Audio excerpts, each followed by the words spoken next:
उत्तराखंड में हुए साइबर हमले को लेकर करीब 11 दिन बीत चुके हैं, लेकिन अभी तक उत्तराखंड का ऑनलाइन सिस्टम नहीं सुधर पाया, जिसका सीधा असर सरकारी कामकाज पर पड़ रहा है। हालांकि कहा यह गया है कि स्थिति कंट्रोल पर है, लेकिन साइबर हमले की पोल खुली तो हकीकत कुछ और सामने आई है। क्या है पूरी बात, ये रिपोर्ट देखिए। उत्तराखंड में 2 अक्टूबर को स्टेट डाटा सेंटर में हुए साइबर हमले के बाद ऑनलाइन सिस्टम की व्यवस्थाएं डगमगा गई है। साइबर अटैक को करीब 12 दिन बीत चुके हैं, लेकिन राज्य साइबर हमले से अभी तक पूरी तरह से नहीं उबर पाया।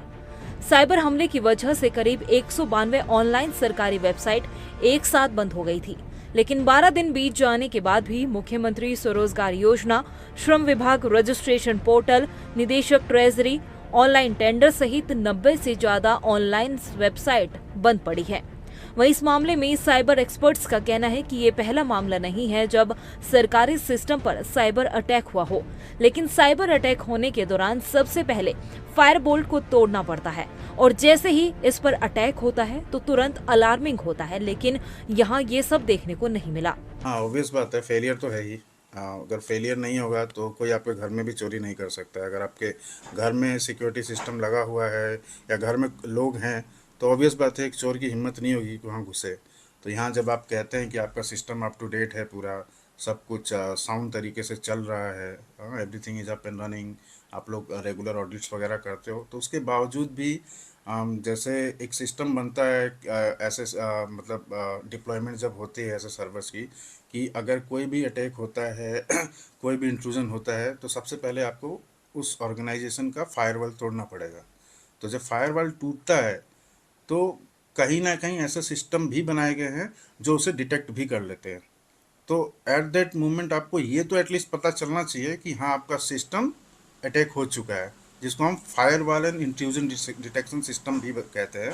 तो ये आपको एट दैट मोमेंट पता चलना चाहिए और उसके लिए भी प्रिवेंटिव मेजर्स होते हैं कि सिस्टम को कैसे डाउन किया जाए, कैसे नेटवर्क कनेक्टिविटी से काट दिया जाए ताकि और हार्म ना हो पाए उसको। साइबर हमले के बाद अभी तक ऑनलाइन सिस्टम सही से काम नहीं कर रहा है। बैकअप के भरोसे ही फिलहाल कुछ काम शुरू किया गया, लेकिन इस बार हुए साइबर अटैक ने ऑनलाइन सुरक्षा पर सवाल खड़े किए हैं और इन सवालों के बीच अब उत्तराखंड में साइबर एक्सीलेंस सेंटर खोलने की तैयारी तेज हो गई है। करीब 35 करोड़ रुपए से बनने वाले इस सेंटर में एक अहम कड़ी डेटाबेस तैयार करने की होगी, जो हर दिन प्रदेश के सभी विभागों के सिस्टम को अपडेट कर डेटाबेस में भेजा जाएगा। बहुत टाइम से लगातार हम लोग कह रहे हैं, कई बार इसमें शासन स्तर पे भी बैठकें लगातार जो है माननीय हमारे पुलिस महानिदेशक महोदय, हमारे गृह सचिव लगातार उस पर रिव्यू कर रहे हैं। मतलब ये इसकी बात नहीं, इसके पहले मैं भी कई मीटिंगों में गया हूँ। तो हमारा साइबर सेंटर ऑफ एक्सीलेंस जो है लगभग 34 करोड़ का प्रोजेक्ट है, पूरा वो 6 मंजिल की बिल्डिंग पूरी बन रही है डायटेक में। तो उस पर जो है पूरा डिटेल RFP और DPR भी IIT रुड़की से हमने बना दिया है। तो उसमें ये सारा जो रिसर्च एंड डेवलपमेंट होगा, जो नए टेक्नोलॉजी से जो ये साइबर क्राइम होता है, तो साइबर सेंटर ऑफ एक्सीलेंस में ये सारी चीज़ें होने वाली है। उसमें इवन साइबर सिक्योरिटी है, कई चीज़ें है उसमें।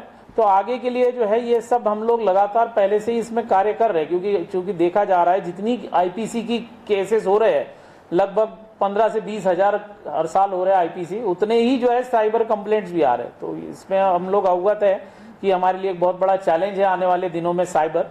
तो इसमें सभी लोग जो है शासन स्तर पे और ये सब हम लोग लगे हैं कि एक साइबर सेंटर ऑफ एक्सीलेंस बनेगा, उसमें एक साइबर सिक्योरिटी का एक अलग से हम लोग विंग रखेंगे। उत्तराखंड में सरकारी ऑनलाइन सिस्टम फिलहाल लच्चर हालातों से गुजर रहा है।